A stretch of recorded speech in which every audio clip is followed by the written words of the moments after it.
ومكن لهم بعد سنين طويلة من الجهاد والصبر.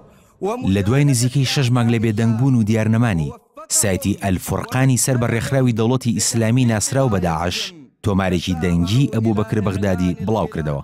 لە تۆمارە دەنگیەکەدا کە ماوەی 35 خولەکە بەغدادی داوای لە ئاوارەکانی پارێزگای ئەنبار کرد بچنە ماڵەکانی خۆیان و پەنا بۆ داعش ببەن.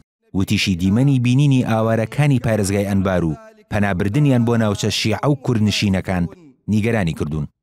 بەغدادی داواشی لە ئاوارەکان کرد بگەڕێنەوە لای چەکدارانی داعش تا بەرگری لە ئابڕوو پارە و سامانیان بکات و ژیانیشیان بپارێزێت و لە ئاگری دۆزەخ بەدوور بن، چونکە بەوتەی ئەو هیچ پاساوێک بۆ موسڵمانێک نەماوەتەوە کە لە ناوچەکەی خۆیدا چەک هەڵنەگرێت یان کۆچ نەکات بۆ ناوچەکانی ژێردەسەڵاتیان.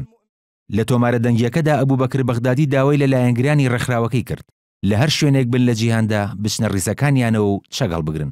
بەغدادی پێشبینی کۆتاییەکی نزیکی بۆ دەسەڵاتدارانی سعودیە کرد و بە دوژمن ناوی بردن.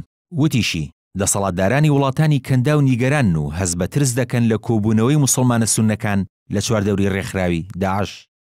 لە کۆتایی پەیامەکەشیدا ستایشی لایەنگرانی کرد لە چەند وڵاتێک بە تایبەتی لە وڵاتی میسر و داوای لێکردن دان بە خۆیان دابگرن. ئەو تۆمارە دەنگیەی ئەبوبەکر بەغدادی لە دوای ژمارەیەک راپۆرتە هەواڵ دێت کە باسییان لەوە دەکرد لە بردومانێکی فڕۆکەکانی هاوپەیمانی نێدوڵەتیدا بە سەختی بریندار بووە. مانگی ڕابردوو شەکدارانی داعش زەبرێکی بەهێزیان بەرکەوت کاتێک شاری تکریتیان لەدەستدا، بەڵام لە ئێسادا هێزەکانیان لە نزیک پاڵاوگەی بێجی و پارێزگای ئەنبار و پارێزگای مووسڵ لە عێراق کۆ کردوێتەوە. ئەوە جگە لە ڕووبەرێکی بەرفراوان لە خاکی سووریا کە لێوەی پێکهێنانی دەوڵەتی خەلافەتی ئیسلامیان ڕاگەیاند. لەو کاتەوەی کە ڕێکخراوی دەوڵەتی ئیسلامی خەلافەتی ڕاگەیاندووە ئەبوبەکر بەغدادی چەندین تۆماری دەنگی بڵاو بووەتەوە، بەڵام تەنها یەک جار تۆماری ڤیدیۆیی لە ساڵی ڕابردوودا لە مزگەوتێکی شاری مووسڵ بڵاو کراوەتەوە. چەکدارەکانیشی دەڵێن بەغدادی لە زۆرێک لە شەڕەکاندا بەشداری کردووە و ساڵی ڕابردووش لە شەڕێکدا لە ناو سووریا بریندار بووە. کاروان شێخ موحسین NRT